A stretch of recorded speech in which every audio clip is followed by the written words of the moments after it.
ತಂದೆ ತಾಯಿ ಕಳೆದುಕೊಂಡು ಸಂಕಷ್ಟದಲ್ಲಿರೋ ಜಿಲ್ಲೆಯ ನೂರಾರು ಮಕ್ಕಳಿಗೆ ಸರ್ಕಾರದ ಮಿಷನ್ ವಾತ್ಸಲ್ಯ ಅಡಿಯಲ್ಲಿ ಜಾರಿಯಲ್ಲಿರುವ ಪ್ರಾಯೋಜಕತ್ವ ಯೋಜನೆ ದೊಡ್ಡ ಆಸರೆಯಾಗಿದೆ. ಕಳೆದ 3 ವರ್ಷಗಳಲ್ಲಿ 1300ಕ್ಕೂ ಹೆಚ್ಚು ಮಕ್ಕಳಿಗೆ ಒಟ್ಟು 5.4 ಕೋಟಿ ನೆರವು ನೀಡಲಾಗಿದೆ. ಈ ಯೋಜನೆಯ ವಿಶೇಷತೆ ಎಂದರೆ ಮಕ್ಕಳು ಬಾಲಮಂದಿರಗಳಿಗೆ ಹೋಗದೆ ತಮ್ಮ ಕುಟುಂಬದವರ ಜೊತೆಯೇ ಉಳಿದುಕೊಂಡು ಸರ್ಕಾರದ ನೆರವು ಪಡೆಯಬಹುದು. ಪ್ರತಿ ಮಗುವಿಗೂ ಪ್ರತಿ ತಿಂಗಳು 4,000 DBT ಮೂಲಕ ನೇರವಾಗಿ ಬ್ಯಾಂಕ್ ಖಾತೆಗೆ ಜಮಾವಾಗುತ್ತದೆ.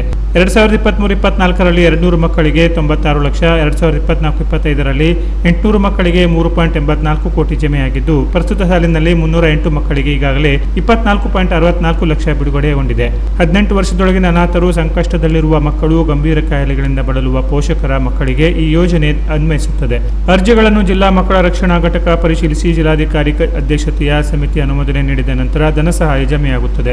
2012ರಲ್ಲಿ ಆರಂಭವಾದ ಯೋಜನೆಯಲ್ಲಿ ಈಗ ಮೊತ್ತವನ್ನು 4,000ಕ್ಕೆ ಹೆಚ್ಚಿಸಲಾಗಿದೆ. ಕೇಂದ್ರ ಮತ್ತು ರಾಜ್ಯ ಸರ್ಕಾರಗಳ ಸಹಭಾಗಿತ್ವದಲ್ಲಿ ಯೋಜನೆ ಜಾರಿಯಲ್ಲಿದೆ.